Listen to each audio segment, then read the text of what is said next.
सबसे पहले पूज्य आचार्य श्री महाश्रमण जी का चरण स्पर्श करता हूं और उनका आशीर्वाद लेता हूं। उन्हीं की पवित्र उपस्थिति में आज के इस नागरिक अभिनंदन समारोह में मंच पर उपस्थित महाराष्ट्र सरकार के मंत्री मंगल प्रभात लोढ़ा जी,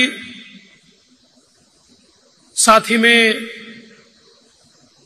हमारे बीच उपस्थित सांसद गोपाल शेट्टी जी, राज पुरोहित जी,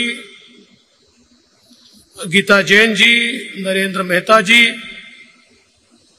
अमरजीत मिश्र जी, हमारे गौतम बंसाली जी, बदनलाल तातेड़ जी, सुरेंद्र बोरड़ जी, सभी यहां पर उपस्थित महानुभाव और उपस्थित सभी बहनों और भाइयों, मैं सबसे पहले महाराष्ट्र की 12 करोड़ जनता की ओर से पूज्य आचार्य जी का महाराष्ट्र की भूमि में, मुंबई की भूमि में बहुत बहुत स्वागत करता हूं और आभार भी व्यक्त करता हूं। 60 वर्षों के बाद आचार्य जी मुंबई की इस धरती पर, इस धरती को पवित्र करने के लिए चातुर्मास यहां पर करेंगे। ये मुंबई करो के लिए एक बहुत ही महत्वपूर्ण इस प्रकार का आयोजन है और इसलिए मैं उनका मन से और दिल से आभार भी व्यक्त करता हूं।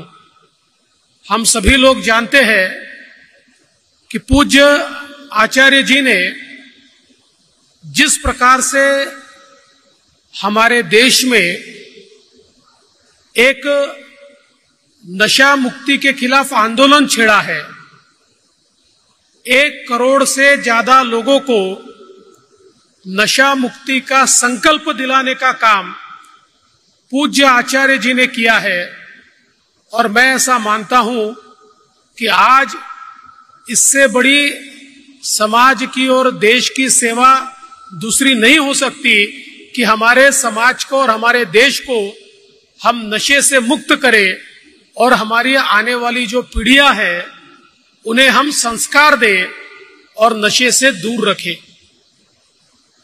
हमेशा हम लोग ये जानते हैं कि आचार्य चाणक्य ऐसा कहते थे कि किसी भी देश का नाश करना है या समाज का नाश करना है तो उसकी पीढ़ियों को आत्म केंद्रित कीजिए और लतखोर बनाइए, तो किसी भी युद्ध के बिना उस देश को गुलाम बनाया जा सकता है।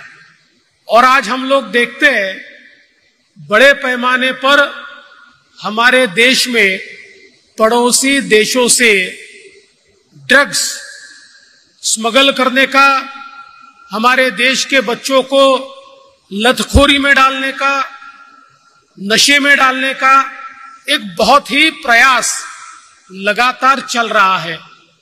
हमारे आदरणीय प्रधानमंत्री मोदी जी ने और हमारे गृह मंत्री अमित भाई शाह जी ने नशे के खिलाफ एक बड़ी मुहिम छेड़ी है।